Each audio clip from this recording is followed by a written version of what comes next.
أعوذ بالله من الشيطان الرجيم. بسم الله الرحمن الرحيم. لا تجعلوا دعاء الرسول بينكم كدعاء بعضكم بعضا قد يعلم الله الذين يتسللون منكم لواذا فليحذر الذين يخالفون عن أمره أن تصيبهم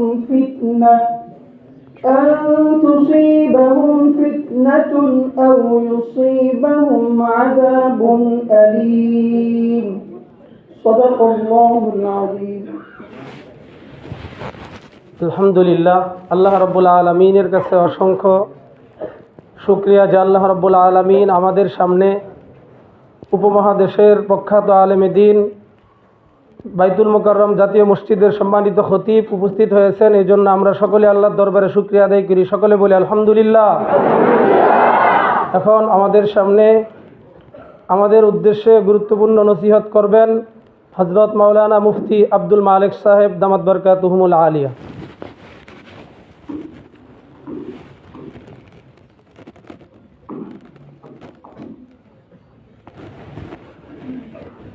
আসসালামু আলাইকুম। আলহামদুলিল্লাহ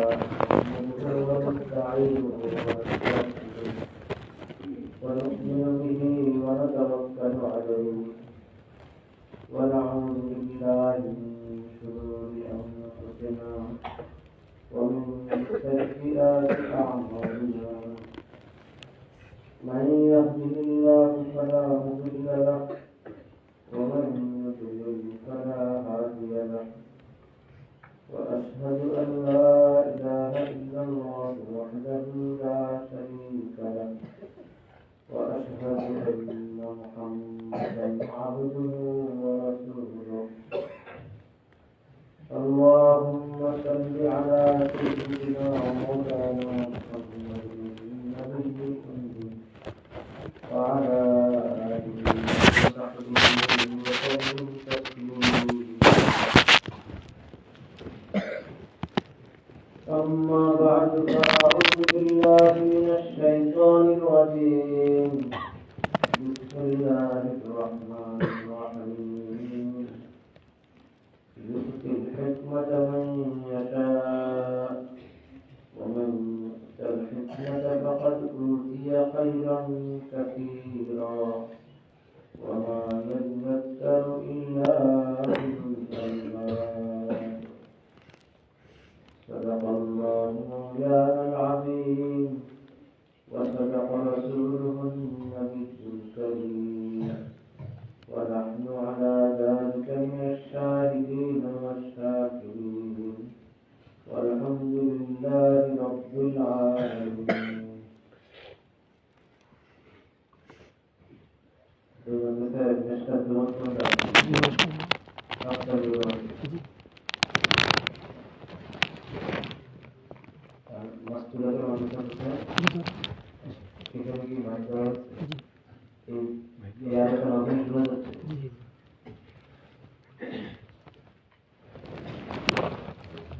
আমরা সবাই আমরা সকলে বলে আল্লাহ তাআলা আমাদেরকে তালিব ইলম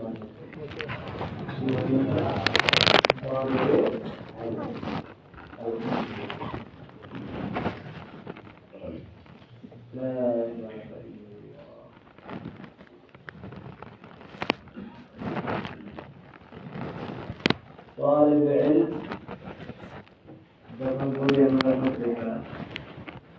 এখানে طالبان علم طالبات علم طالبان علم طالبات علم সবাই সামনে طالبان علم علم তলবকারী علم অন্বেষণকারী ছেলেরা طالبات علم علم অন্বেষণকারী মেয়েরা তলবের যে ফজিলত, সেই ফজিলত ছেলে এলেন তলব করলেও ফজিলত পাবে, মেয়ে এলেন তলব করলেও সে ফজিলত পাবে। আল্লাহ তাআলা আমাদেরকে সঠিক অর্থে তালেবানে এলেন বানিয়ে দেন। যারা তালেবান এলেন তাদেরকে সঠিক অর্থে আল্লাহ তাআলা তালেবান এলেন বানিয়ে দেন। কিন্তু যখন আমরা বলি তালেবান এলেন তালেবান এলেন, তালেবান মানে ছেলে তালেবান, ছেলে তালেবান, মেয়ে তালেবান, সবাই। এখন এলেমের ছাত্র ছাত্রীর খাতায়, এলেমের তালেব এবং তালেবানের খাতায় আমরা নামকে লিখি, নাম লেখানোর হক আদায় করতে হবে। নাম লেখানোর কি হক আদায়। এলেমের প্রথম হক আমার এলেমে আর আমাদের এলেমে আমাদের কি করতে হবে? এলেম হলো নামাজ ফরজ, নামাজের ব্যাপারে অবহেলা করা যাবে না। এমন যদি হয় যে নামাজের ব্যাপারে অবহেলা করা হয়, তাহলে এলেম আমাদের এলেম হলো তাওয়াজু, নম্রতা, ভদ্রতা এবং বিনয়ী হওয়া, সকল প্রকার অহংকার থেকে বেঁচে থাকতে হবে।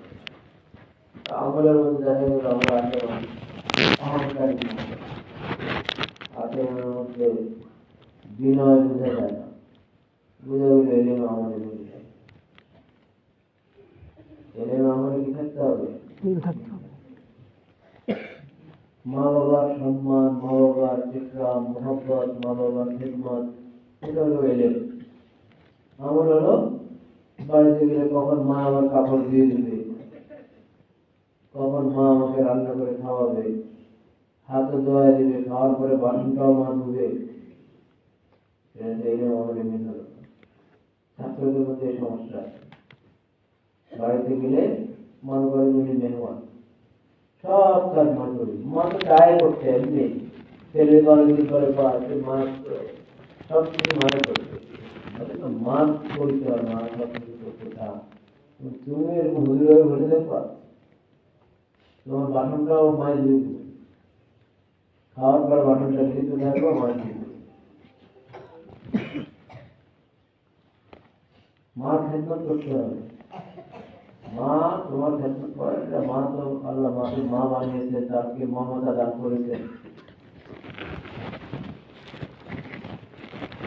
মা বৃদ্ধ হয়ে গেছেন, ছেলে মরণা হয়ে গেছে, তারপরেও মাকে খেদমত করতে চায়।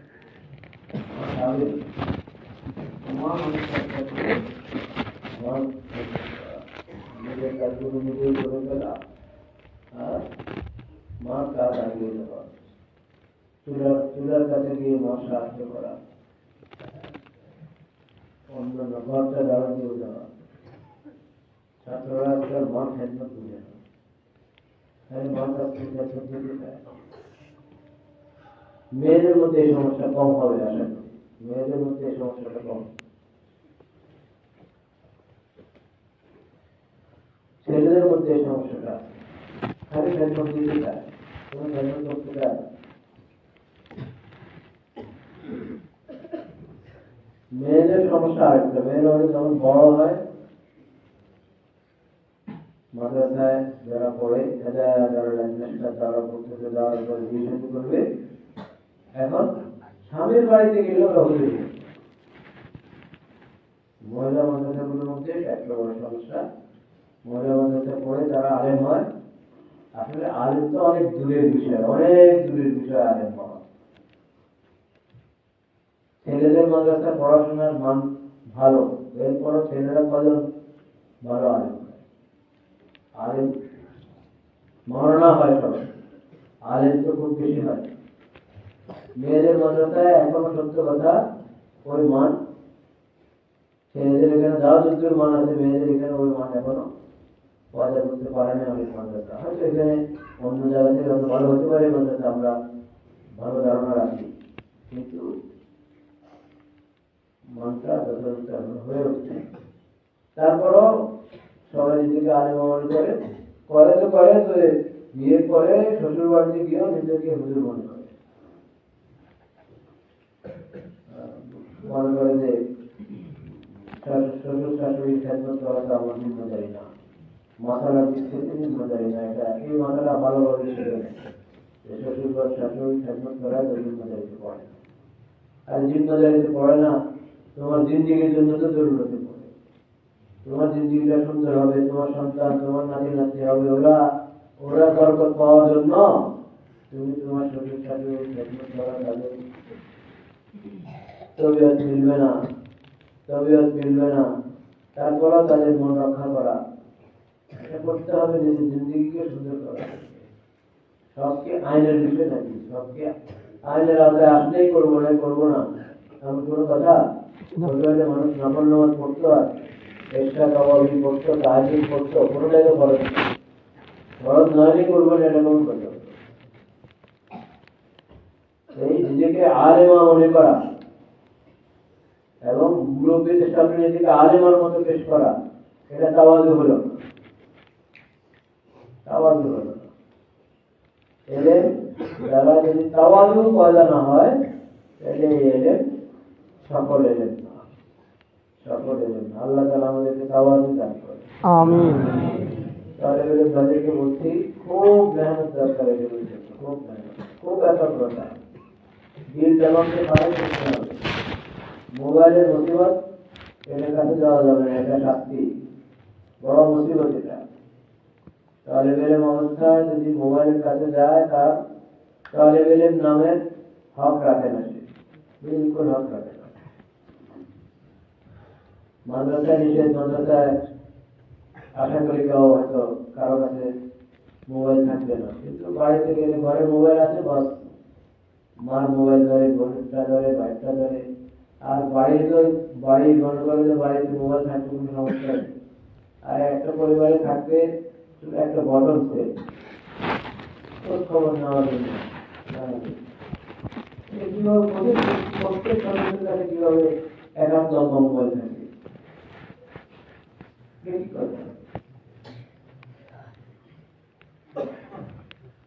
কত ক্ষেত্রে বলে বলে। এদের জন্য আমি অনুরোধ করবো, আমাদের তালেবাতে ইলম আর তালেবান ইলম সবার কাছে আমার অনুরোধ, কাউ মোবাইল কাছে যাবেন না, বাইরে গেলেও ঘরে মোবাইল ধরবেন না। ঘরে যদি স্মার্টফোন থাকবে, ওরা বাচ্চাকে বের করার চেষ্টা করবে। কোনো ফরজ জরুরত যদি দেখা যায় না, আমাদের বাসায় একটা স্মার্টফোন থাকবে, আমাদের কেন থাকবে স্মার্টফোন? বিনোদনের জন্য স্মার্টফোন থাকবে ঘরে। আপনাদের দায়িত্ব, ঘরের মতো বাড়িতে স্মার্টফোন যদি জরুরি হতে পারে, একজন ইঞ্জিনিয়ার আছে, ডাক্তার আছে, তার ডাক্তারের কাজ, ইঞ্জিনিয়ারের কাজের জন্য স্মার্টফোন দরকার। বড় গবেষক আছে, তার বাসায় দরকার মানে এটা মানা দরকার, এটা বড়, এটাও কোনো বড় দরকার না, জমানা হিসেবে দরকার করা যায়, কিন্তু ওনারটা উনি সংরক্ষণ করে রাখবেন। আর উনি জরুরত ছাড়া ব্যবহার করবেন। ইঞ্জিনিয়ারের জরুরত, ডাক্তারের জরুরত, গবেষণার জরুরতের বাইরে স্মার্টফোন হাত লাগাবে না। হাত লাগালে গুণা করতে গুণা দিকে চলে যায়। কোন পরিবারে জরুরত নেই, না কোনো ডাক্তার আছে, না কোনো ইঞ্জিনিয়ার আছে, না কোনো গবেষক আছে, এমনি স্মার্টফোন। ছাত্র এবং ছাত্রীরা বাড়িতে গিয়ে মা বাবার হাত পা ধরে স্মার্টফোন বের করবে বাড়ি থেকে। এই স্মার্টফোন ফেলনা তুমি নিজে গিয়ে বাসার থেকে মনে করতে মানুষরা যায় না, তখন বাসা গিয়ে বিপদ নাও, মোবাইলে সময় কাটাও। সময় তো সত্য জিনিস, মোবাইলে কাটিয়ে দেবো সময়। যে তালেবেলে বাড়িতে গেলে মাদ্রাসা হলে তো সে তালেবেলে না, সে তো হকে রাখে না মাদ্রাসা থাকা।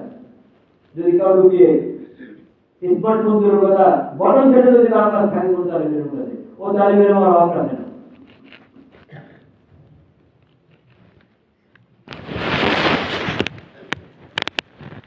বাড়িতে গিয়ে যদি আমি কাপড় করে ফেলি যে বাড়িতে মোবাইল আসতে হতে, মোবাইল সব কাটা, সময়টা সত্তা জিনিস না, তুই তালেবের মোবাইলের মধ্যে সময় কাটিয়ে দিবি।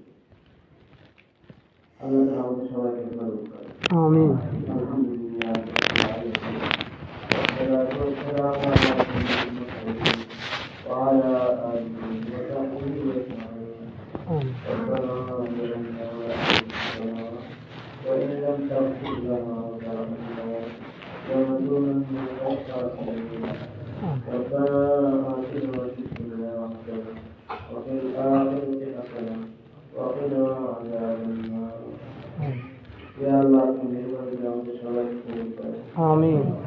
طالبان علم কবুল করো। আমিন। طالبات علم আল্লাহ আপনি কবুল করো। আমিন। মাদ্রাসার ছাত্রছাত্রীদের অভিভাবকদের কবুল করো। আমিন। ঘর বাড়ির কবুল করো। আমিন। এই মাদ্রাসাতে বরকত রাখতে নসিব করে। আমিন। ইয়া আল্লাহ ছোট বড় সংস্কৃতির লোককে আশীর্বাদ করবে।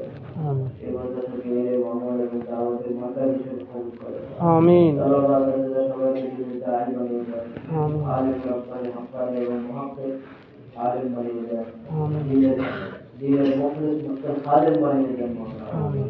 ইয়া আল্লাহ তাআলা আমাদের মুহাব্বত করেন, সাহায্য করেন, সহযোগিতা করেন, তাদেরকে কবুল করেন। আমিন। তাদের খানদানকে কবুল করেন। আমিন। তাদের আওলাদকে নামাজি বানিয়ে দেন। আমিন। কোরআন শিখার তৌফিক নসিব করেন। আমিন। দ্বীন শিখার তৌফিক নসিব করেন। আমিন। তাদের রোজগারে ব্যবসা বাণিজ্যে বরকত দান করেন। আমিন। اللهم إنا نسألك من خير ما سألك منه نبيك وعبدك محمد صلى الله عليه وسلم، ونعوذ بك من شر ما استعاذك منه نبيك وعبدك محمد صلى الله عليه وسلم، وأنت المستعان وعليك البلاغ، ولا حول ولا قوة إلا بالله العلي العظيم. وصلى الله على خير خلقه محمد وعلى آله وصحبه أجمعين. آمين.